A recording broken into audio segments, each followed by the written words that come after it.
able to work as a team is key to this hero's success.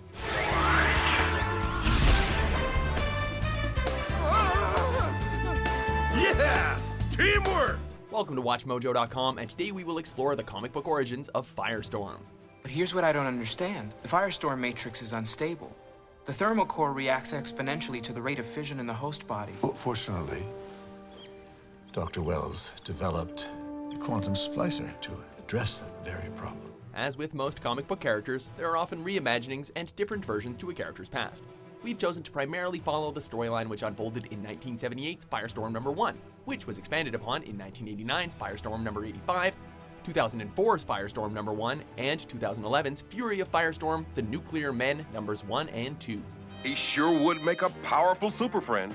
The problem is we don't know anything about him. Several characters have taken on the name Firestorm, but they've all had the same power: the ability to rearrange inorganic matter at an atomic or subatomic level. In other words, the dude can, for instance, change a taxi into a mass of water. You'd be surprised, but that can come in handy sometimes. Great Scott! Who is that?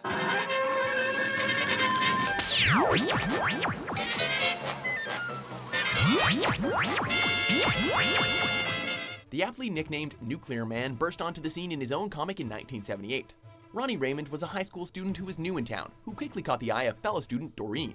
Resident smart aleck Clifford Carmichael was jealous and took an instant disliking to Ronnie, and the feeling was mutual. While Ronnie was dealing with high school drama, Dr. Martin Stein, a certified genius, was preparing to open a revolutionary, fully automated, fail-safe nuclear power plant.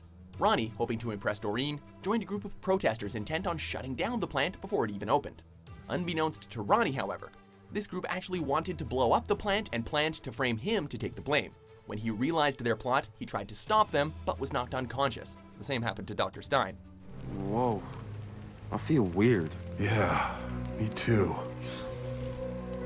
Wait, where are you? Ronnie awakened moments before the bomb exploded and attempted to shield the still unconscious Dr. Stein. The combination of the dynamite and the nuclear energy melded Ronnie and Dr. Stein into one being: Firestorm, the Nuclear Man. He is two people in one. But how is that possible? Ronald is with me in my laboratory when one of my molecular fusion experiments exploded. Suddenly, the not-so-bright Ronnie had the benefit of an elevated IQ, as well as tremendous power. The Burning Man. I don't just burn, pal.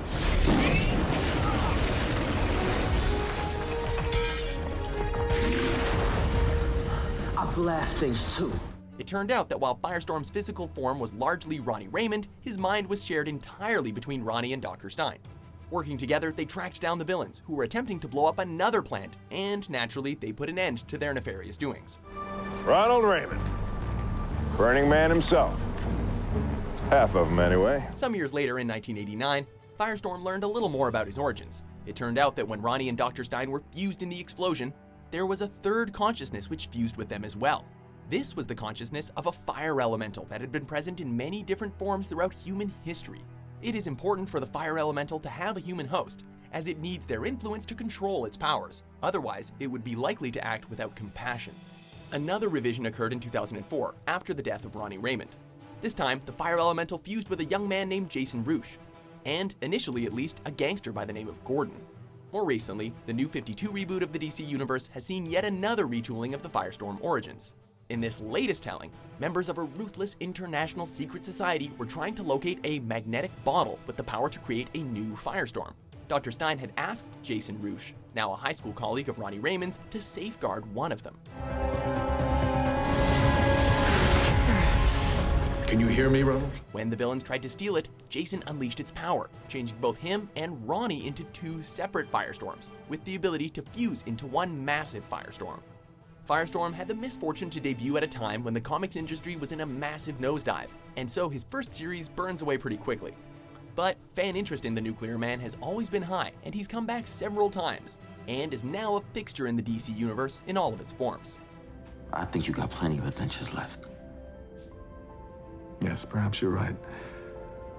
Back home as Firestorm. Are you a fan of the Nuclear Man in all of his variations? I don't partake in cannabis. Anymore, that is. For more comic book origins, be sure to subscribe to WatchMojo.com. Your body is generating over 2,000 megawatts of atomic energy. This calls for further analysis. To the Batcave.